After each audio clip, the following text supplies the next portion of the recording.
नमस्कार दोस्तों, मैं डॉक्टर विनीता पांडे एक बार फिर आपके सामने उपस्थित हूँ और आज हम बात करने वाले हैं कि जो आपका पीएचडी में प्री पीएचडी प्रेजेंटेशन होता है, उसमें आपका जो कोर्स वर्क के असाइनमेंट के प्रेजेंटेशन होते हैं, वो किस तरह से होते हैं और उसका जो नियम होता है, वो क्या है।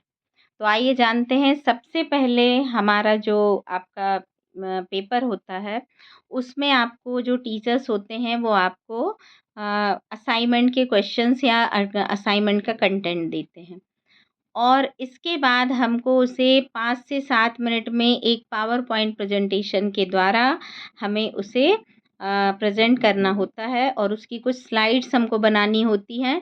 जो स्लाइड्स जो हैं वो आपकी 10 से 12 स्लाइड्स में आपका अधिकतम हो सकता है। इसके लिए सबसे पहले हम आपका फर्स्ट स्लाइड जो बनाते हैं उसमें हम इंट्रोडक्शन देते हैं। उसमें आपका और आपके जो गाइड होते हैं, जो आपके टीचर्स होते हैं, जो आपको असाइनमेंट क्वेश्चन दे रहे हैं, आपके उन मार्गदर्शक का नाम होता है, आपका होता है और कंटेंट और आपका सत्र होता है, आपका टॉपिक, आपका पेपर, ये सारी चीज़ें जो होती हैं, वो हाइलाइट होती हैं। सेकंड में आपने इंडेक्स के रूप में आपको लेना है कि आपने इसके अंदर क्या-क्या चीज़ें ली हैं, वो बनती है। थर्ड में फिर आपका इंट्रोडक्शन होता है, जो भी आपका कंटेंट है। कंटेंट के अंदर डेफिनेशन भी हो सकती है, कैरेक्टरिस्टिक्स है और आपका फैक्टर है, जो भी आपको असाइनमेंट दिया जाता है, उससे रिलेटेड जो चीज़ें होती हैं, वो आपकी आती हैं। इसके बाद आप इसको डाटा फ्लो भी दिखा सकते हैं, आप चार्ट के माध्यम से भी दिखा सकते हैं और कुछ आप चाहें तो पिक्चर्स भी आप इसमें ऐड कर सकते हैं। और इसके बाद जो लास्ट स्लाइड होती है, सेकंड लास्ट स्लाइड में आपको रेफ़रेंस देना होता है कि आपने ये जो असाइनमेंट बनाया है, ये कहाँ से कोड किया है। वेबसाइट को कोड करेंगे, बुक्स के नेम लेंगे, हम जर्नल्स के नेम भी ले सकते हैं और समाचार पत्रों के नाम भी आ सकते हैं। और लास्ट जो स्लाइड होती है, उसमें हमारा आता है आपका थैंक्स।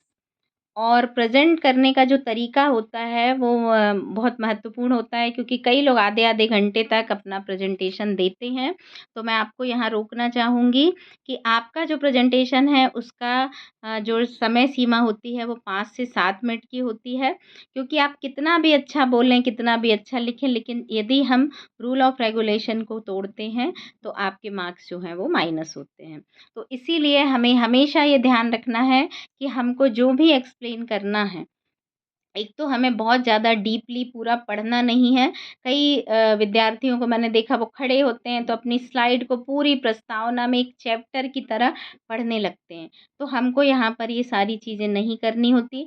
हमें इंट्रोडक्शन में ये दिखाना होता है कि ये क्या है, क्यों है, इसकी डेफ़िनेशन क्या है और हमको बहुत कम शब्दों में इसको बोलना होता है।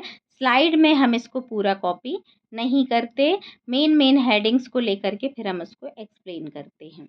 और 5 से 60 मिनट में आपको अपना प्रेज़ेंटेशन जो होता है वो अपनी पूरी बात को आपको कहना होता है।